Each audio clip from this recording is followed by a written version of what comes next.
ಭಾರತದ ಏಟಿಗೆ ಸುಸ್ತಾಯ್ತಾ ಪಾಕಿಸ್ತಾನ ಅನ್ನುವಂತಹ ಪ್ರಶ್ನೆ. ಧಿಮಾಕಿನ ಪಾಕಿಸ್ತಾನಕ್ಕೆ ಈಗ ಕಾಲು ಹಿಡಿಯೋ ಸ್ಥಿತಿ ಒದಗಿ ಬಂದಿದೆ.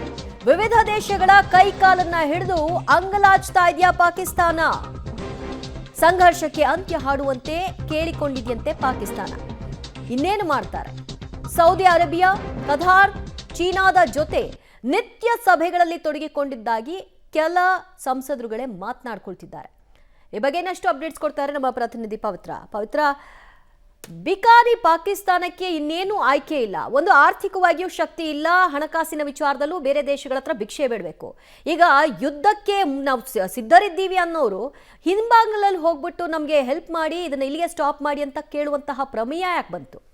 ದಿವ್ಯಾ, ಪಾಕಿಸ್ತಾನದ ಡಿಫೆನ್ಸ್ ಮಿನಿಸ್ಟರ್ ಖ್ವಾಜಾ ಆಸಿಫ್ ಅವರು ಈಗಾಗಲೇ ಒಂದು ಹೇಳಿಕೆಯನ್ನು ಬಿಡುಗಡೆ ಮಾಡಿದ್ದಾರೆ. ನಾನು ನಿರಂತರವಾಗಿ ಸೌದಿ ಅರೇಬಿಯಾ, ಚೀನಾ ಹಾಗೂ ಕತಾರ್ನ ಸಂಪರ್ಕದಲ್ಲಿದ್ದೀನಿ.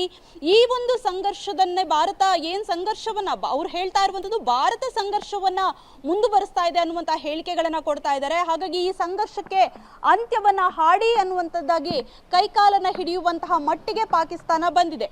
ಸೊ ಮೊನ್ನೆ ಕೂಡ ಅಷ್ಟೇ ಪಹಲ್ಗಾಮ್ ದುರಂತದ ಬಳಿಕ ಪ್ರತೀಕಾರಕ್ಕಾಗಿ ಭಾರತ ಯಾವಾಗ ಹವಣಿಸ್ತಾ ಇರುವಂತದ್ದು ಗೊತ್ತಾಗಿತ್ತು, ಆಗ ಕೂಡ ಭಾರತದ ಮಿತ್ರ ದೇಶಗಳನ್ನ ಕೈಕಾಲು ಹಿಡಿಯೋದಕ್ಕೆ ಪಾಕಿಸ್ತಾನ ಹೋಗಿತ್ತು. ನಮ್ಮ ಮೇಲೆ ಅಟ್ಯಾಕ್ ಮಾಡದಂತೆ ಸೂಚನೆಯನ್ನ ಕೊಡಿ ಅಂತ, ಈ ಸಂಘರ್ಷಕ್ಕೆ ಅಂತ್ಯ ಹಾಡಿ ಅಂತ ಪದೇ ಪದೇ ಕೈಕಾಲು ಹಿಡ್ಕೊಳ್ಳಕ್ ಹೋಯ್ತು.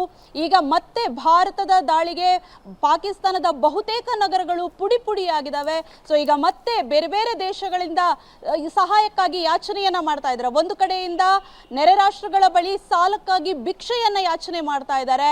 ಇನ್ನೊಂದು ಕಡೆಯಿಂದ ಈ ಸಂಘರ್ಷಕ್ಕೆ ಅಂತ್ಯ ಹಾಡಿ ಅನ್ನುವಂತಹ ನಿಟ್ಟಿನಲ್ಲಿ ಮನವಿಯನ್ನ ಮಾಡ್ಕೋತಾ ಇದ್ದಾರೆ. ಆದ್ರೆ ಇಷ್ಟೆಲ್ಲ ಮಾಡಿಯೂ ಕೂಡ ಮತ್ತೆ ಭಾರತದ ಜೊತೆಗೆ ಖ್ಯಾತಿಯನ್ನ ತೆಗಿತಾ ಇರುವಂತದ್ದು ಅದೇ ಪಾಕಿಸ್ತಾನ. ದಿವ್ಯಾ.